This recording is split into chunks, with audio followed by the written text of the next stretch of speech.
Welcome back, and thank you for tuning into Cheating Tales Lab. We appreciate every single one of you. We'd love to know, what part of the world are you watching from right now? Let us know in the comments. Now, let's dive into today's story. The late afternoon sun cast long shadows across the immaculately manicured lawn of the Harmon estate in the Hamptons. Seth Harmon stood at the edge of his limestone patio, a crystal tumbler of scotch in his hand, watching the army of event staff putting final touches on what would be his daughter Grace's engagement celebration. At 52, he carried himself with the quiet confidence of a self-made man who had built Manhattan's most prestigious construction firm from nothing but grit and vision. "Dad," Grace's voice carried across the lawn. She was radiant in a champagne-colored dress, her dark hair swept up elegantly. "The florists want to know where to place the additional arrangements." Seth smiled, gesturing toward the garden entrance. "Whatever your mother planned, sweetheart. This is your day." Bridget Harmon emerged from the house, her designer heels clicking against the limestone. At 47, she still turned heads, though Seth had begun noticing a hardness in her eyes that hadn't been there when they'd first met. She surveyed the preparations with the precision of a military commander. "The Carmichaels just called," she announced, not bothering to look at Seth. "They're running late. I told them we're starting precisely at 6, whether they're here or not." She turned to Grace. "Darling, go check on the place settings. The staff can't seem to handle basic instructions." Grace hesitated, glancing at her father. Seth gave her a reassuring nod. "Go ahead. I'm sure your mother knows best about these things." As Grace walked away, Seth's son Marcus emerged from the house, already looking uncomfortable in his tailored suit. At 24, he was the spitting image of Seth at that age, though lacking the hunger that had driven Seth to success. "The Gleasons just pulled up," Marcus announced, adjusting his tie. "Paul said he has some documents for you to sign, Dad." Seth suppressed a frown. "Business can wait. This is your sister's day." "It's just a few signatures," Bridget cut in sharply. "Paul said it's routine property transfers. Better to handle it now before the guests arrive." Before Seth could respond, Claire, his youngest at 21, bounded down the patio steps. "Mom, Mrs. Patterson is asking about the seating arrangement again. She's insisting she can't be at table 6. Bridget's perfectly maintained composure cracked slightly. "That woman." She stalked off toward the tent, Claire trailing behind her. Paul Gleason's arrival was announced by the crunch of tires on the circular driveway. Seth watched his attorney of 15 years exit his Mercedes, briefcase in hand. Paul's wife Susan followed, carrying a wrapped package that was undoubtedly not just an engagement gift. "Seth." Paul's voice boomed across the lawn. He was tall, distinguished-looking, with carefully maintained silver hair and the kind of smile that had convinced hundreds of clients to trust him with their legal matters. "The place looks amazing." "Susan, doesn't it look amazing?" Susan Gleason, a quiet woman who had always seemed slightly afraid of her husband, nodded. "Wonderful. Simply wonderful." Paul clapped Seth on the shoulder, a gesture that had once felt brotherly but now struck Seth as slightly presumptuous. "Got those property transfers ready for your signature. Just routine stuff. Nothing that can't wait until after the party, of course." "Of course," Seth replied, noting how Paul's eyes darted briefly toward Bridget, who was now berating a waiter about champagne glasses. "Let's put the briefcase in my study for now." Inside Seth's study, Paul placed his briefcase on the mahogany desk with practiced casualness. "Really, Seth, it's just some standard papers. The Jensen property transfer, mostly. Maybe we could knock it out now, while it's quiet." Seth picked up a framed photo from his desk. Grace's college graduation, the whole family smiling. It felt like a lifetime ago. "Paul, you've been my attorney for 15 years. More than that, you've been my friend. When did that change?" Paul's smile flickered almost imperceptibly. "I don't follow." "You will." Seth set down the photo. "Tonight's about Grace. We'll discuss business Monday." A flash of something annoyance? Fear? Crossed Paul's face before his professional mask slipped back into place. Of course. Family first, always."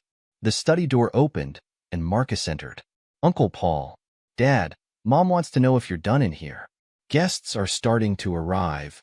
Paul's entire demeanor shifted as he turned to Marcus, and Seth noticed how his son's posture changed subtly, becoming more deferential.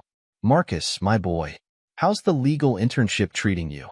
It's amazing, Marcus gushed. The partners say I'm showing real promise. That's because you have a natural gift, Paul replied, his tone almost paternal. And good mentoring, of course. Seth watched this exchange with growing interest, filing away every nuance. We should head out. Grace will want photos soon. The garden party was in full swing as the sun began its descent, casting a golden glow over the gathered guests. Seth moved through the crowd, playing the role of proud father and successful businessman. He accepted congratulations, discussed market trends with fellow CEOs, and kept one eye on his family's movements. He noticed how Bridget seemed to always know where Paul was, how their paths crossed just slightly too often to be coincidental. He observed Marcus hovering near Paul's social circle, laughing too loudly at the older man's jokes. Claire, usually so focused on her phone, kept glancing between her mother and Paul with what looked like nervous excitement. Mr. Harmon? One of the waiters approached with a phone. There's an urgent call from the Beijing office. Seth excused himself from a conversation about property values and headed toward the relative quiet of the rose garden. The call was brief, a minor crisis that his team could handle, but as he ended it, voices carried through the meticulously trimmed hedges. Everything's going perfectly, Bridget's voice, pitched low but clear in the evening air.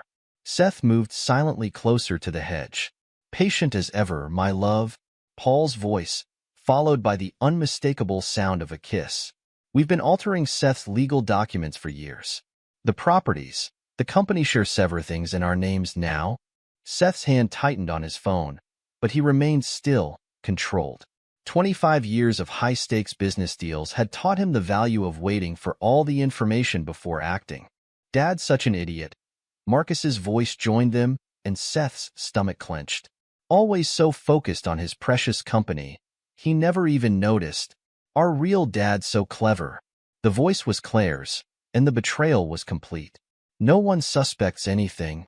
The Jensen property transfer is the last major piece, Paul said. Once Seth signs those papers tonight, everything will be legally bulletproof. Another year of careful maneuvering, and we can finally drop the act. I'm tired of playing the perfect wife. Bridget's voice dripped with contempt. Do you know what he said this morning? He actually thanked me for making our house a home, as if I haven't been plotting to destroy that home for years. Patience, darling. Paul's voice was smug, assured. Seth's brilliant with business, I'll give him that. But he never understood that true power comes from controlling the legal framework. Every contract, every property deed, every corporate document, I've been quietly altering them all. By the time he realizes what's happened, it'll be too late. What about Grace? Claire asked. She actually loves Dad. She might cause problems. Grace is too caught up in her own perfect little world to notice anything, Bridget dismissed. Besides, once everything comes to light, she'll have to choose between keeping her trust fund or staying loyal to her father. Money always wins. Seth heard enough. He moved silently back toward the house, his mind already calculating, planning. In his study, he accessed his private computer terminal, connecting to his estate's security system. The cameras had been his own addition 3 years ago, after a series of break-ins in the neighborhood. Bridget had complained about them being tacky, but had eventually given up trying to have them removed. The footage appeared on his screen months of midnight meetings in the garden, Paul arriving late at night when Seth was away on business, his children sneaking documents in and out of his home office. Every betrayal captured in high definition. His phone buzzed text from his head of cybersecurity, responding to his urgent request. Multiple unauthorized access points detected in our system, all originating from PG's firm. Hundreds of altered documents found in backdated folders. Want me to lock everything down? Seth typed back. Monitor only. Document everything.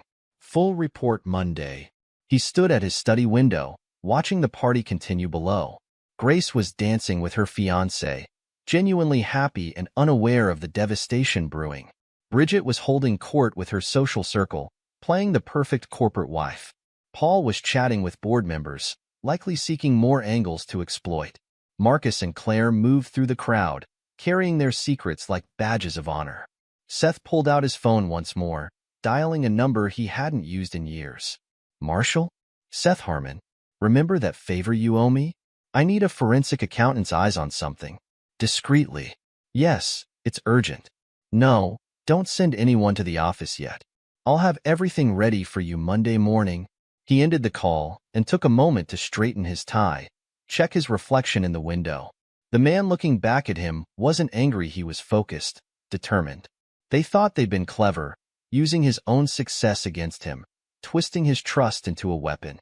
They were about to learn why Seth Harmon had survived every attempt to take down his empire over the past 25 years.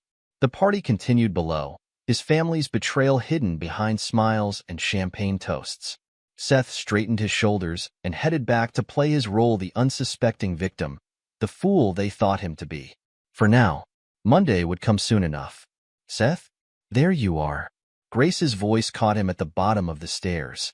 Daddy, it's time for your speech. He hugged his daughter, the only honest thing left in his household. Of course, sweetheart.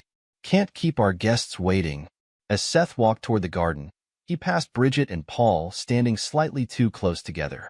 Their confident smiles flickered as he approached. Everything all right, Seth? Paul asked, his tone solicitous. You seemed distracted earlier. Never better, old friend. Seth's smile was genuine, though not for the reasons they assumed. Never better. Monday morning arrived with the precision of a well-orchestrated plan. Seth Harmon sat in his corner office on the 48th floor of the Harmon Tower, watching Manhattan stir to life below. The weekend's events had crystallized into cold determination, his mind clear and focused. His executive assistant knocked once before entering.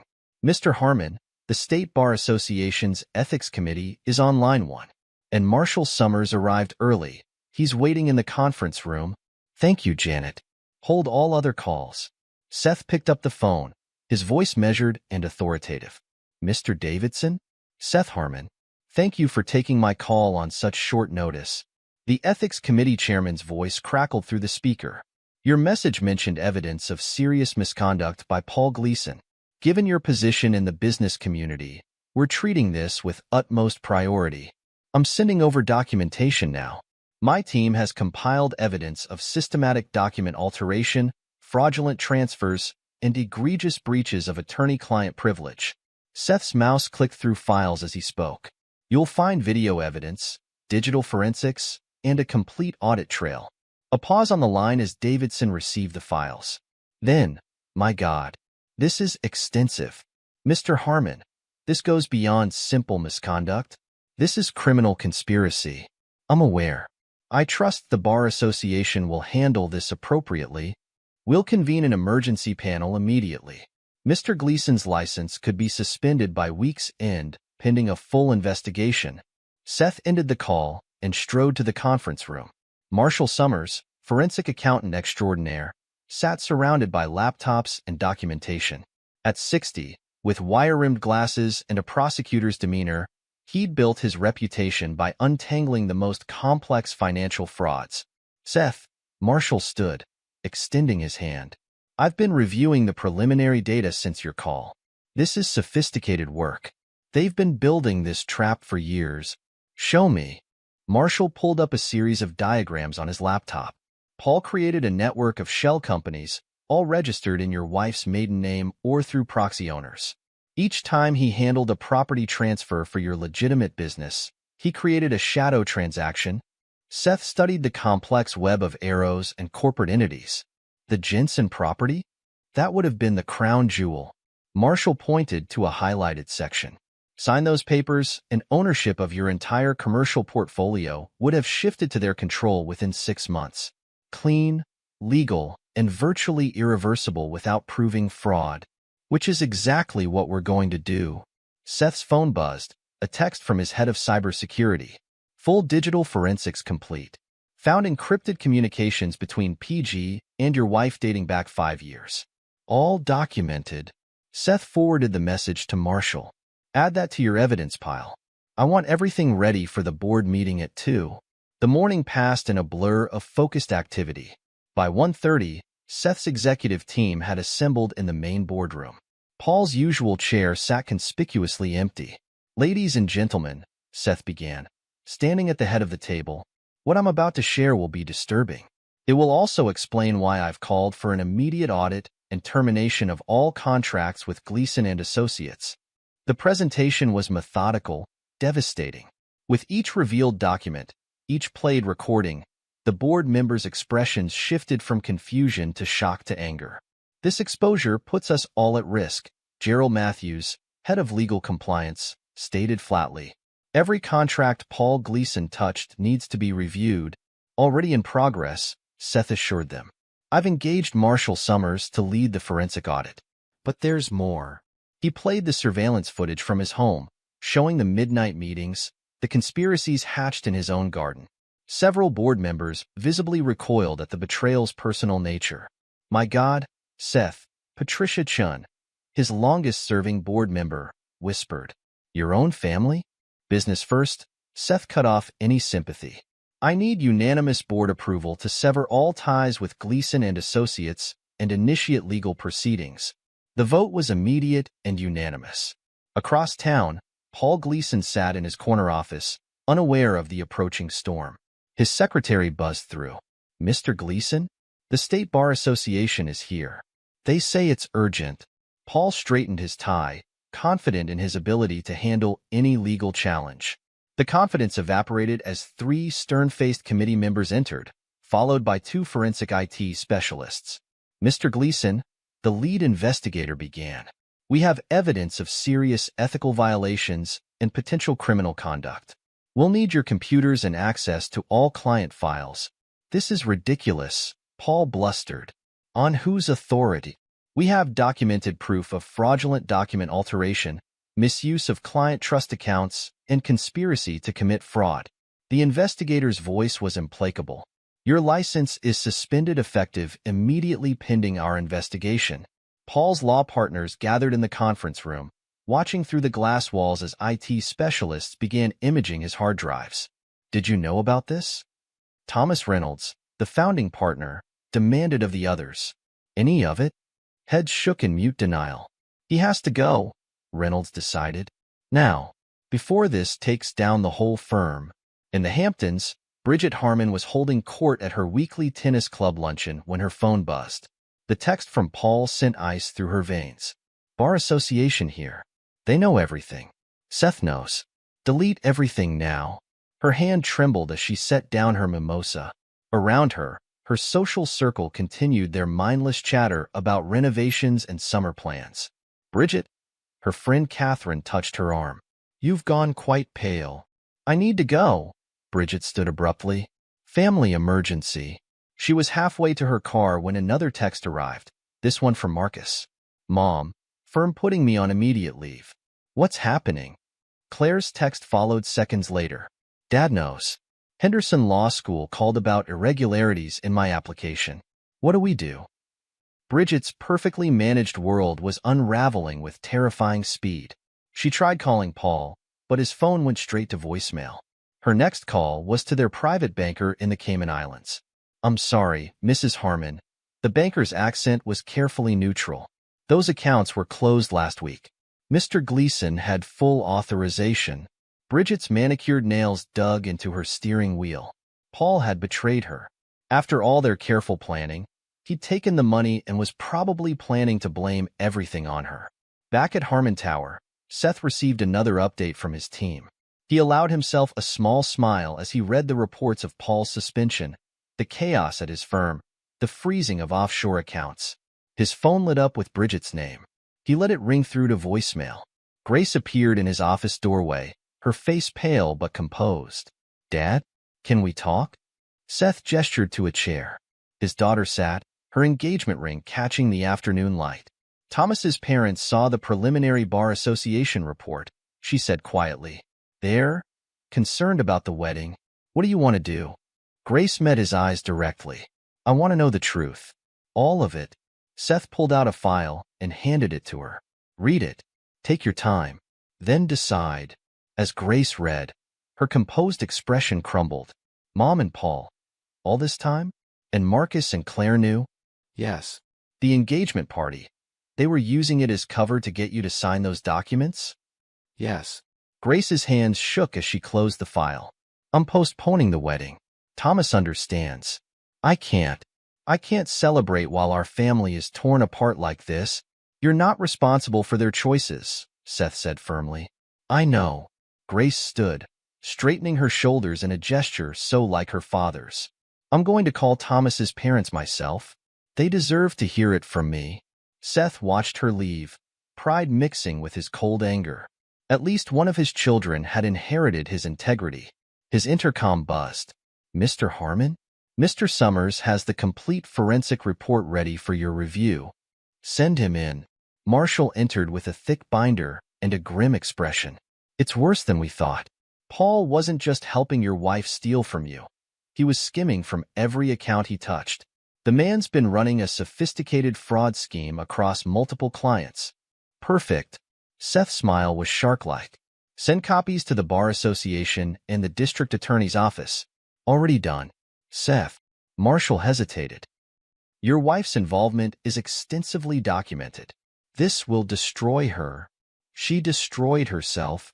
Seth turned to the window, his reflection hard and clear in the glass. She just doesn't know it yet. The rest of the week unfolded like a perfectly executed business plan. Paul's law partners, desperate to save their firm's reputation, voted to remove him completely. The Bar Association fast-tracked their investigation, uncovering more evidence with each passing day. Marcus found himself escorted from the law offices, his promising career evaporating as the scandal grew. Claire's acceptance to law school was rescinded pending an investigation into her role in the document fraud.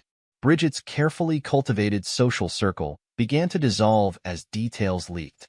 Her text messages became increasingly desperate. Seth, we need to talk. Please let me explain. You're destroying our children's futures. He left them all unanswered. Paul tried calling an emergency meeting with his partners, but they refused to see him. His access cards were deactivated, his emails redirected, his name already removed from the firm's website. In a final act of desperation, Paul showed up at Seth's office unannounced. Mr. Gleason is here. Janet's voice was professional but concerned. He's quite insistent. Send him in. Paul burst through the door, his usual polish cracking. Seth, be reasonable. We can work something out. Seth continued reviewing documents, not bothering to look up. Can we? Think about the children. Think about the scandal. Now Seth did look up, his eyes cold. Like you thought about them when you were sleeping with my wife? When you were teaching my son how to commit fraud? When you were helping my daughter lie on her law school applications? It wasn't like that. Get out. Seth's voice could have frozen fire. The next time I see you, it will be in court. Paul's face twisted with rage. You sanctimonious bastard. You think you're so perfect, so above it all. Bridget came to me because you were always too busy with your precious company to notice her, and now I'm using that precious company to destroy you. Seth pressed his intercom. Security, please escort Mr. Gleason from the building. Permanently.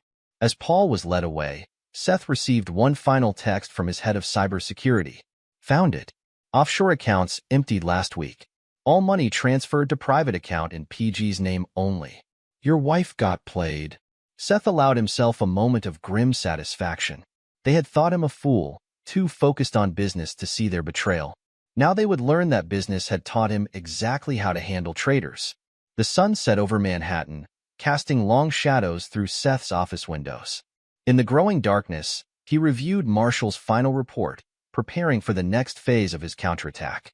There would be no compromise, no negotiation, no mercy. They had chosen their path. Now they would face the consequences.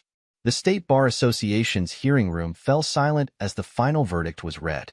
Paul Gleason, once one of Manhattan's most respected attorneys, stood rigid as his career crumbled with each measured word from the Ethics Committee chairman. In light of overwhelming evidence of systematic fraud, document falsification, and gross violations of attorney-client privilege, this committee hereby orders the immediate and permanent disbarment of Paul Gleason. All documents bearing his signature over the past 5 years are subject to automatic review and potential nullification. Seth Harmon sat in the back row, watching his former friend's shoulders sag. His new legal team, headed by Alexandra Torres from Wagner and Mitchell, was already making notes on their tablets. "Every fraudulent transfer will be reversed," Torres whispered. "The disbarment gives us unprecedented leverage." Paul turned, his eyes meeting Seth's. The mask of sophisticated charm had cracked, revealing the desperate man beneath. Seth held his gaze, unmoved by the silent plea he saw there. Outside the hearing room, reporters clustered like vultures. Paul pushed through them, ignoring questions about client losses and criminal charges. His former law partners had already distanced themselves, settling with Seth rather than risk their firm's complete destruction. Seth's phone buzzed with a message from his forensic team. Found hidden partition on PG's laptop. Evidence of systematic embezzlement from his own firm. Sending details to DA's office now. The next few weeks unfolded with the precision of a military campaign. Seth's new legal team moved swiftly, leveraging Paul's disbarment to unwind years of fraudulent transfers. Properties, company shares, and assets flowed back into their rightful accounts. In their Hamptons mansion, Bridget received the divorce papers with trembling hands. Her attorney, a third-rate lawyer since no top firm would touch her case, looked grim. "Mrs. Harmon, I must be frank. The evidence against you is overwhelming. Mr. Harmon's team has documented your role in every fraudulent transfer. You're facing potential criminal charges." "But the offshore accounts," Bridget began. "Empty." The lawyer shuffled, uncomfortable. "Mr. Gleason cleared them out last month. The funds were traced to a private account in his name, then disappeared." Bridget's perfectly maintained facade cracked. "That bastard. After everything we planned." "Mrs. Harmon," her lawyer cut in sharply, "I advise against finishing that sentence. Let's focus on damage control." Marcus and Claire sat in Seth's office the following day, both looking considerably less polished than usual. Marcus's designer suit couldn't hide his haunted expression. Claire's law school dreams lay in ruins.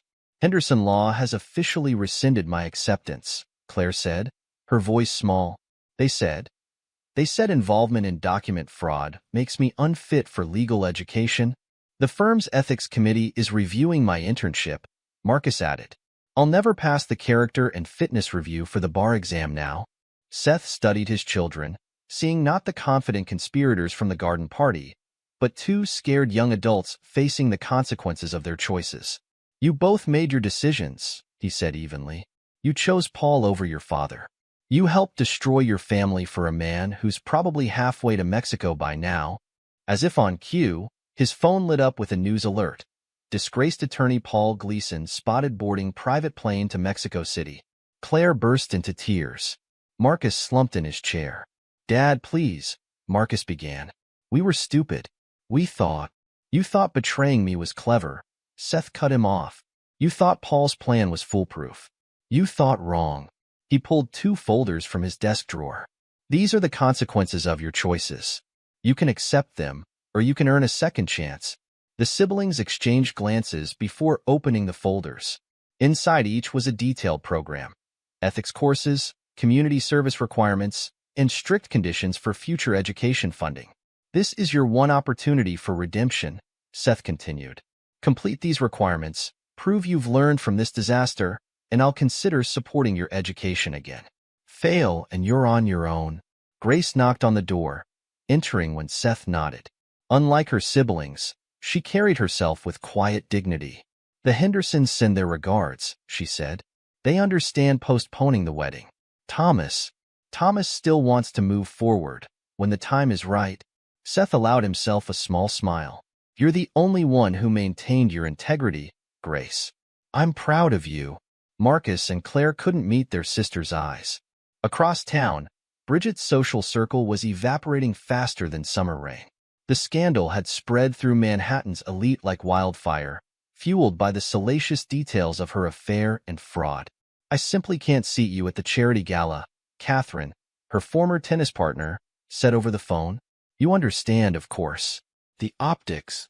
One by one, invitations were rescinded. Country club membership temporarily suspended. Calls went unreturned. Then came the news that destroyed her last hope of salvaging anything from the wreckage.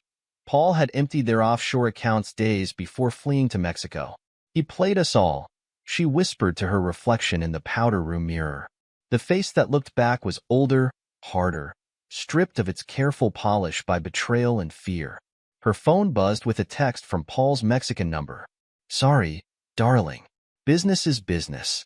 You understand." The same words she'd used to justify betraying Seth. Seth received the news of Paul's flight with characteristic calm. His security team was already coordinating with Mexican authorities, tracking Paul's movements through camera footage and financial transactions. "He's staying at a luxury resort in Cabo," his head of security reported. "Living large on the stolen funds." "Not for long," Seth replied. "Contact our friends at the FBI. Remind them about those wire fraud charges." 1 month later, Paul's Mexican paradise crumbled as federal agents surrounded his beachfront villa. The extradition process began immediately, fueled by the mountain of evidence Seth's team had compiled. Back in New York, the divorce proceedings moved forward with ruthless efficiency. Bridget's attempts to secure a favorable settlement collapsed under the weight of Seth's evidence. "Mrs. Harmon," the judge stated firmly, "given your documented role in this conspiracy, you're fortunate we're only discussing civil matters today. The criminal charges are another matter entirely." Bridget left the courthouse with nothing but a modest settlement, enough to maintain an apartment in Queens, far from her former social circles. Her phone remained silent, former friends too busy distancing themselves from her disgrace. 1 year later, Seth stood at the window of his expanded office in the renamed Harmon International Tower. The scandal had ultimately strengthened his empire, his ruthless handling of the betrayal becoming a legend in business circles. Grace entered, looking happy and centered. Her wedding plans were back on track, stronger for the delay. "The Foundation's first ethics symposium is next week," she reminded him. "The law schools are particularly interested in using our case study." Seth nodded. The Harmon Foundation for Corporate Ethics had emerged from the ashes of betrayal, turning personal pain into professional purpose. "How are Marcus and Claire progressing?" "Claire's community service at the legal aid office is changing her perspective," Grace reported. "Marcus, he's struggling with the ethics courses, but he's trying. I think they finally understand what they lost." "And your mother?" Grace's expression hardened slightly. "Living in Queens, working as a receptionist." Paul's guilty plea didn't help her social rehabilitation. The news had broken that morning. Paul Gleason, extradited from Mexico and facing overwhelming evidence, had pleaded guilty to multiple felony charges. His attempt to blame everything on Bridget had backfired spectacularly when Seth's team revealed the embezzlement from his own firm. Seth turned from the window, studying the empire he'd built and defended. The betrayal had cost him a wife and 2 children, but he'd emerged stronger, wiser, and more respected than ever. "Trust must be earned," he murmured, remembering the garden party that had started it all. "And betrayal must be answered with the full force of the law." Grace touched his arm gently. "You taught us all that lesson, Dad. Some of us learned it better than others." Seth allowed himself a small smile. The price of justice had been high, but he'd paid it without hesitation or regret. In the end, integrity had proven stronger than betrayal, truth more powerful than deception. The sun set over Manhattan, casting long shadows through the office windows. In the gathering darkness, Seth Harmon stood unchanged, unbowed, unbroken, and ultimately victorious. 5 years had passed since the scandal that shook Manhattan's elite circles. The Harmon International Tower still dominated the skyline, its gleaming facade a testament to Seth Harmon's resilience and power. At 57, Seth had not only recovered from the betrayal but had transformed it into an empire twice as strong. The Wall Street Journal's headline that morning read, "Harmon International acquires major European construction firm. Seth Harmon's $4.8 billion deal cements global dominance." Seth read the article in his expanded office on the 50th floor, now occupying the entire level. The Harmon Foundation for Corporate Ethics occupied 3 floors below, its programs having educated over 1,000 executives and law students about business integrity. His intercom buzzed. "Mr. Harmon, Grace is here with the wedding venue photos." Grace entered, now a poised 30-year-old woman who had become her father's trusted advisor while maintaining her own successful career in corporate compliance. Her wedding to Thomas, delayed but not destroyed by the scandal, was finally approaching. "The Southampton venue is perfect," she said, spreading photos across his desk. "Small, elegant, family only." She paused. "I haven't invited Mom." Seth nodded. The mention of Bridget no longer carried any emotional weight. Their paths had diverged completely after the divorce, her fall from grace as total as his rise had been meteoric. "Have you heard the latest about her?" Grace asked carefully. Seth raised an eyebrow. "You know I don't follow that part of our history. She's working as a receptionist at a small dental office in Queens, living in a one-bedroom apartment, using her maiden name. Catherine ran into her at a discount grocery store last week. Said she looked old." The mighty Bridget Harmon, once the queen of Manhattan society, had found her new level. Her attempts to rebuild her social connections had failed spectacularly. Every door that had once welcomed her remained firmly closed, her former friends treating her like a cautionary tale. Her last attempt at social redemption had come 2 years ago, when she tried to join a charitable organization in Queens. The background check had revealed her role in the fraud scheme, and her application was quietly rejected. Paul Gleason's fate had been even more dramatic. After his extradition from Mexico and subsequent guilty plea, he'd been sentenced to 15 years in federal prison for wire fraud, embezzlement, and conspiracy. His disbarment was permanent, his reputation destroyed, his assets seized. Seth's sources reported that Paul was not adapting well to prison life. His refined manners and arrogance made him a target. The man who once commanded respect in Manhattan courtrooms now spent his days in protective custody, his only visitors being his increasingly frustrated legal team. "Did you see the notice from the Bar Association?" Grace asked, pulling out her tablet. "They're using Paul's case as required reading for ethics certification. The Harmon Foundation actually contributed to the curriculum." Seth allowed himself a small smile. Justice had its own poetry. Marcus and Claire had taken different paths after their fall from grace. Marcus, after completing the mandated ethics courses and community service, had abandoned law entirely. He now worked in construction management for one of Seth's subsidiaries, starting from the bottom and slowly earning respect through actual work rather than nepotism. Marcus called. Grace mentioned. "His team completed the Boston project under budget. He's actually good at this, Dad. Better than he ever was at law." Claire had taken longer to find her way. The rescinded law school acceptance had shattered her confidence, but the required volunteer work at Legal Aid had given her a new perspective. She now ran a nonprofit helping white-collar crime victims, funded partially by the Harmon Foundation but operating independently. Claire's organization is partnering with 3 more universities, Grace continued. She's turned her mistake into something meaningful. Their redemption had been hard-earned. Seth had maintained strict conditions on his renewed support: total transparency, regular ethics training, and clear performance metrics. They had learned that trust, once broken, could only be rebuilt through consistent action. The door opened again, and Alexandra Torres entered. She had become Seth's chief legal counsel after leading the team that dismantled Paul's fraudulent empire. "The European acquisition is complete," she reported. "And you'll appreciate this. We just acquired Paul Gleason's old law firm's building. Their partners finally accepted our offer." The irony was exquisite. Paul's former law partners had never recovered from the scandal. Their once prestigious firm had imploded, torn apart by internal investigations and client departures. The building would be renovated and turned into the Harmon Foundation's new headquarters. "Have the foundation send them an invitation to our next ethics symposium," Seth suggested, his voice carrying a hint of satisfied amusement. Alexandra smiled sharply. "Already done." They declined, citing prior commitments.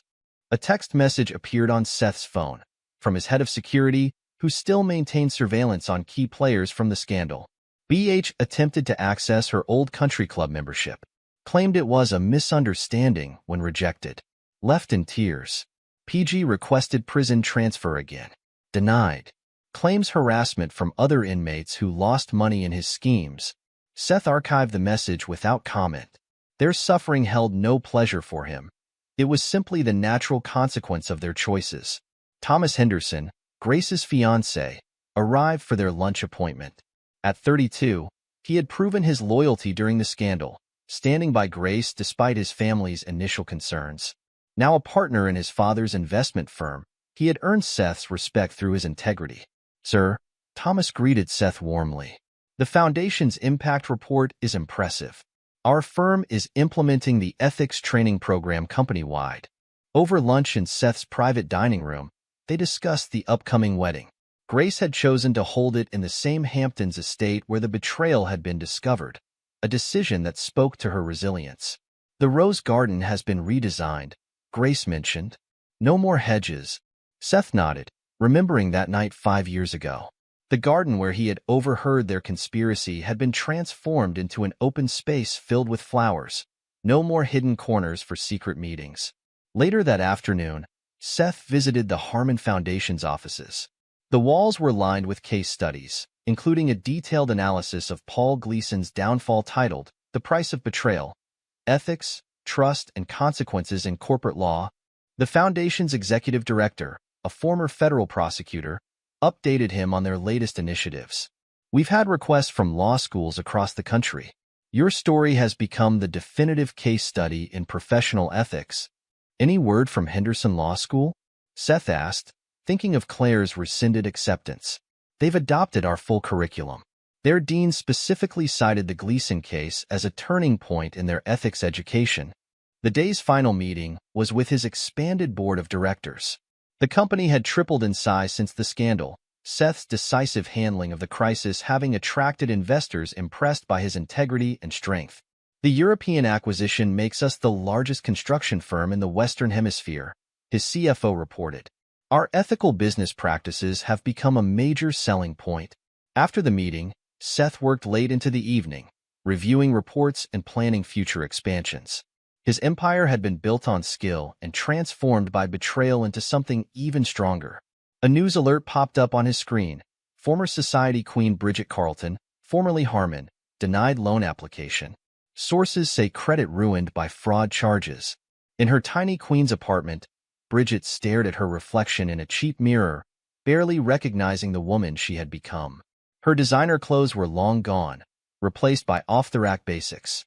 Her once perfect manicure was self-maintained, her hair showing strands of gray she could no longer afford to color professionally. Her phone, no longer the latest model, showed a message from her current lawyer: "Petition to modify divorce settlement denied." Judge cited ongoing evidence of fraud participation. She had tried dating, but background checks in the digital age were thorough. Every potential relationship had ended when her past emerged. The wealthy men she had once attracted now avoided her like poison. In the federal prison's protective custody unit, Paul Gleason sat alone in his cell. The former attorney had aged decades in 5 years, his polished charm replaced by bitter anger. His appeals had been denied, his sentence upheld, his disbarment permanent. His last remaining asset, his elegant Manhattan apartment, had been seized and sold to cover victim restitution. The final insult: it had been purchased by a Harmon International subsidiary. Marcus visited the construction site of his latest project, proudly wearing a hard hat with his team leader badge. He had discovered a talent for actual work, earning respect through competence rather than connections. Mr. Harmon, his crew called him, none of them knowing or caring about his relationship to the company's founder. He preferred it that way. Claire hosted a seminar for fraud victims, her own experience lending authenticity to her guidance. Her organization had helped hundreds of families recover from white-collar crimes, her past mistake transformed into a mission. In the Hamptons estate, Grace reviewed wedding plans with her future mother-in-law, their relationship stronger for having weathered the scandal together. The Henderson family had come to admire her loyalty and integrity during the crisis. And in his office high above Manhattan, Seth Harmon watched the city lights emerge as evening fell. The betrayal that was meant to destroy him had instead revealed his true strength. His business empire was larger, his reputation stronger, his legacy secured. On his desk sat a framed quote, installed after the scandal: "Trust must be earned, but betrayal must be answered with the full force of the law." It had become the Harmon family's new motto, a reminder that integrity was not merely a virtue but a force that could reshape destinies. The betrayers had aimed to steal his empire. Instead, they had helped him build a dynasty. The sun set over Manhattan, casting long shadows through Seth's office windows. In the gathering darkness, he reviewed plans for his next acquisition. The past was settled, justice had been served, and the future stretched out before him, bright with possibility. Trust, once broken, could never be fully restored. But wisdom, earned through betrayal, could build something far greater than what was lost. Seth Harmon had learned that lesson well, and so had everyone who had ever underestimated him. This is where our story comes to an end.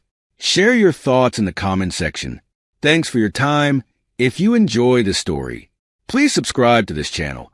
Click on the video you see on the screen, and I will see you there.